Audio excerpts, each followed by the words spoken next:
Nous avons déjà consacré 2 vidéos à l'indexation des rangées réticulaires. L'une d'elles était consacrée à l'indexation des 6 diagonales des faces d'une maille. Quant à la deuxième, elle était consacrée à l'indexation des 4 diagonales principales d'une maille. Pour ce qui concerne la présente vidéo, nous allons la consacrer à l'indexation des rangées réticulaires quelconques. Avant de traiter un certain nombre d'indexations de rangées réticulaires quelconques, nous rappelons tout d'abord que pour une meilleure description du réseau cristallin, il est plus commode de remplacer les entités, à savoir les atomes, les ions ou les molécules constituant la maille gérant ce réseau, par des points qu'on appelle des nœuds. L'arrangement tridimensionnel triplement périodique des nœuds d'un cristal s'appelle le réseau ponctuel.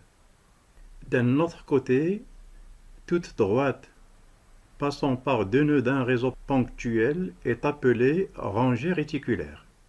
Et comme les nœuds se répartissent tridimensionnellement de façon périodique dans le réseau ponctuel, une rangée réticulaire donnée contient donc plusieurs nœuds et ces derniers sont équidistants. L'équidistance des nœuds, et c'est ce qui correspond à la distance entre 2 nœuds consécutifs, donc cette équidistance est appelée période ou paramètre de la rangée. D'un autre côté, une rangée réticulaire n'est pas unique, mais il existe plusieurs rangées identiques et équidistantes qui lui sont parallèles. L'ensemble de ces rangées constitue ce qu'on appelle une famille de rangées réticulaires. Et par convention, la rangée représentant toute la famille est celle passant par l'origine choisie du réseau cristallin. Cette rangée sera notée UVW entre crochets. U, V et W sont des entiers relatifs premiers entre eux et correspondent aux coordonnées du nœud le plus proche de l'origine de la maille qu'on choisit comme maille de référence.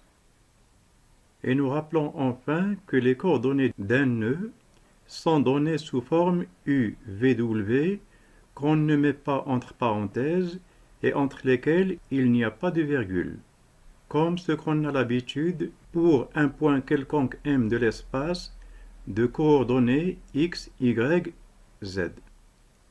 Tout ce qu'on vient de rappeler peut être illustré par la figure suivante. Considérons les nœuds d'un plan XOY d'un réseau ponctuel cristallin.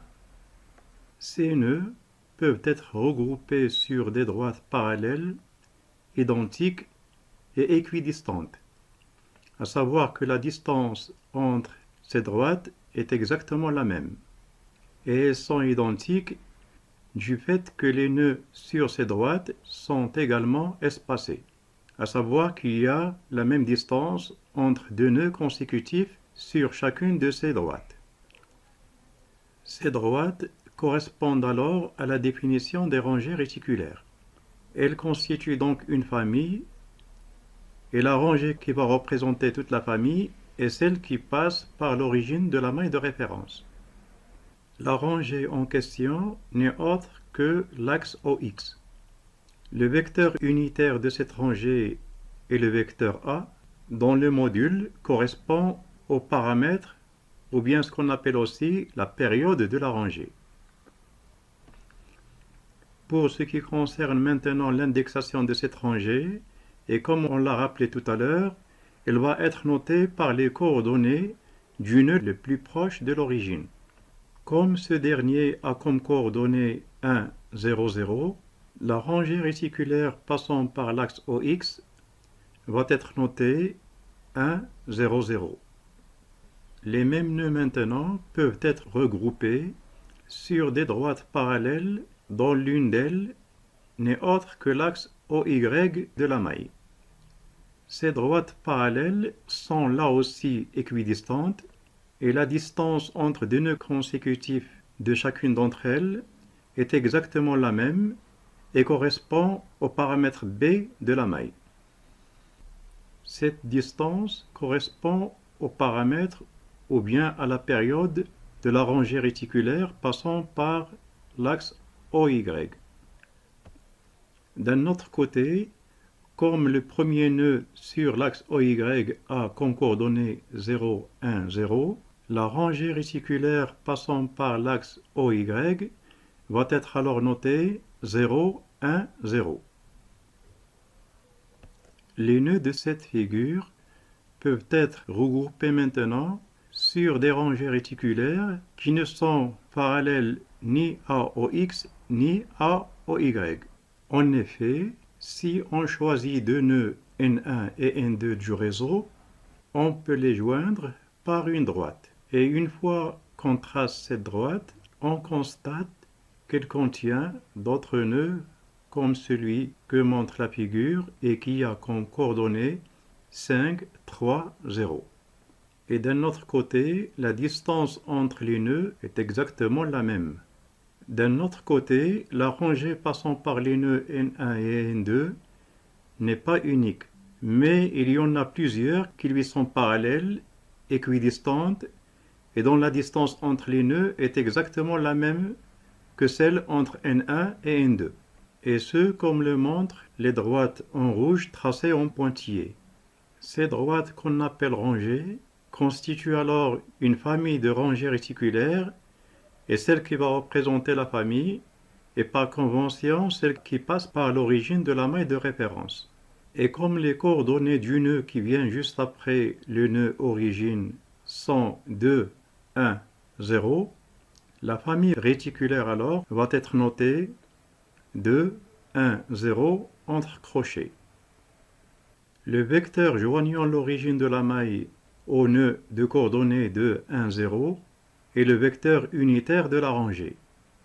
Vecteur dont le module va correspondre à la période ou paramètre de la rangée 2, 1, 0. Finalement, nous faisons remarquer que dans l'espace réciproque, les nœuds sont notés HKL.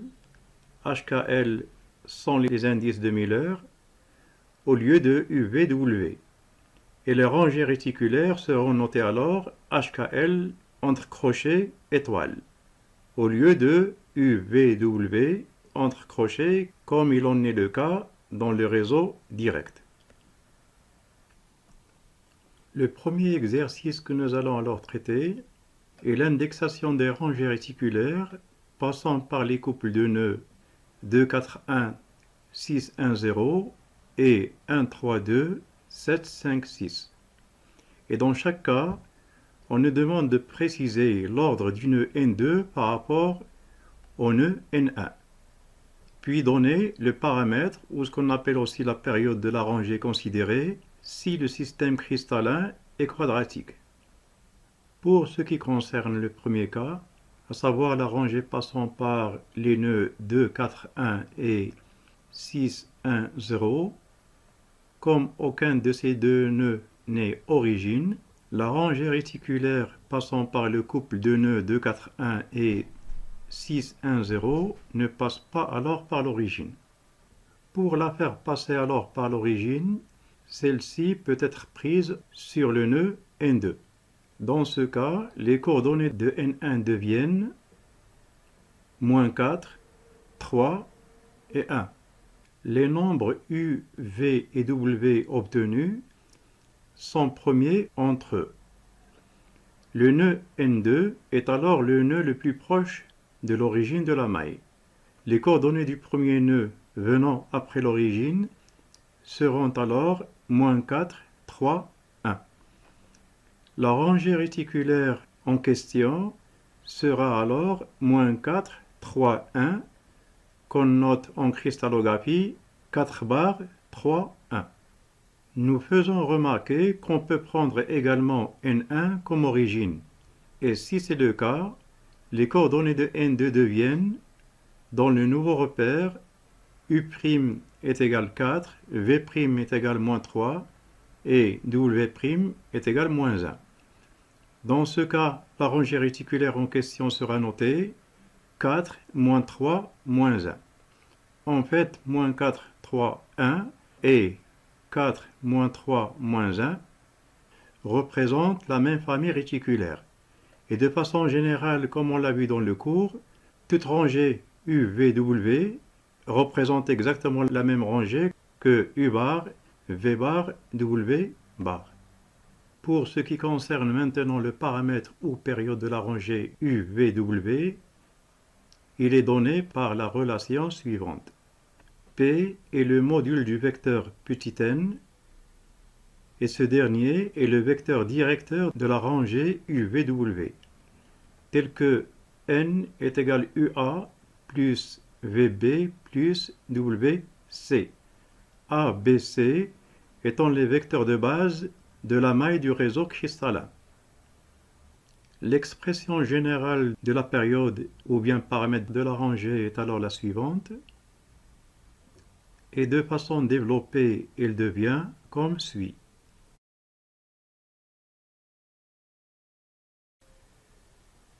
Comme le système est quadratique, c'est que A est égal B. Quant aux vecteurs de base A, B et C, ils sont perpendiculaires entre eux. Dans ces conditions, l'expression de P devient P est égal à racine de U au carré plus V au carré, le tout facteur de A au carré, plus W au carré, C au carré.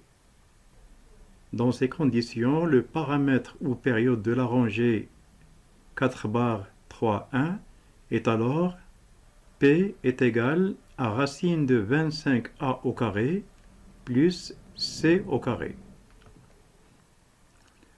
Le deuxième exemple de l'exercice est de chercher l'indexation de la rangée qui passe par le nœud 1, 3, 2 et le nœud 7, 5, 6. Et de calculer là aussi le paramètre de la rangée en considérant toujours que le système cristallin est quadratique. Comme dans le cas précédent, la rangée réticulaire passant par les nœuds N1 et N2 ne passe pas par l'origine. Pour la faire passer alors par l'origine, celle-ci peut être prise soit sur le nœud N1, soit sur le nœud N2. Et dans le cas où on choisit de prendre le nœud N1 comme origine, les coordonnées de N2 deviennent 7 moins 1, 5 moins 3 et 6 moins 2, soit U est égal 6, V est égal 2 et W est égal à 4. Contrairement au cas précédent, les nombres U, V et W ne sont pas dans ce cas premiers entre eux, puisqu'ils sont divisibles par 2. Le nœud N2 n'est pas alors le nœud le plus proche de l'origine, mais plutôt le deuxième. Nous rappelons au passage que si U, V, W sont les coordonnées du premier nœud après l'origine d'une rangée réticulaire donnée, alors les coordonnées du nème nœud, à savoir le nœud d'ordre n, vont être NU, NV, NW. Tenant compte de ce qu'on vient de dire, les coordonnées du premier nœud après l'origine seront alors 3, 1, 2. Et puisqu'ils sont entiers et premiers entre eux, la rangée réticulaire en question sera alors notée 3, 1, 2. Nous faisons remarquer dans cet exemple aussi, si c'est N2 qu'on prend comme origine, les coordonnées de N1 deviennent alors, dans le nouveau repère, moins 6, moins 2, moins 4. Comme il y a un facteur de 2 entre les nouvelles coordonnées de N1, c'est qu'il s'agit du deuxième nœud après celui de l'origine, mais dans le sens négatif de la rangée. Les coordonnées du premier nœud dans le sens négatif de la rangée sont alors moins 3, moins 1 et moins 2. Et de ce fait, la rangée réticulaire en question sera alors notée moins 3, moins 1, moins 2 ou 3 barres, 1 bar, 2 barres. En fait, 3, 1, 2 et 3 barres, 1 bar, 2 barres représentent l'indexation de la même rangée réticulaire. Et comme nous l'avons précisé précédemment, de façon générale, une rangée réticulaire UVW peut être aussi notée U bar, V bar, W bar. Pour ce qui concerne maintenant le paramètre ou période de la rangée UVW, il est donné par la relation suivante. P est le module du vecteur petit n et ce dernier est le vecteur directeur de la rangée UVW, tel que n est égal UA plus VB plus WC, A, B, C étant les vecteurs de base de la maille du réseau cristallin. L'expression générale de la période ou bien paramètre de la rangée est alors la suivante, et de façon développée, il devient comme suit.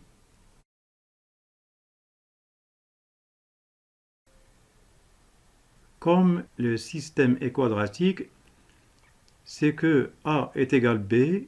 Quant aux vecteurs de base A, B et C, ils sont perpendiculaires entre eux.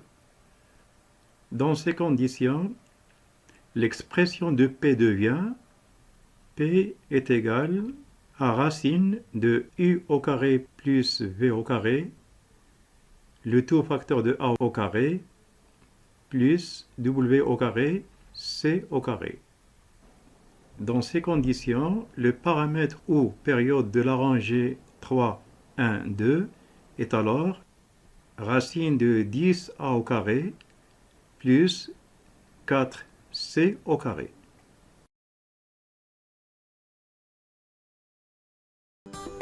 J'espère que la présente vidéo vous a bien servi et à la prochaine.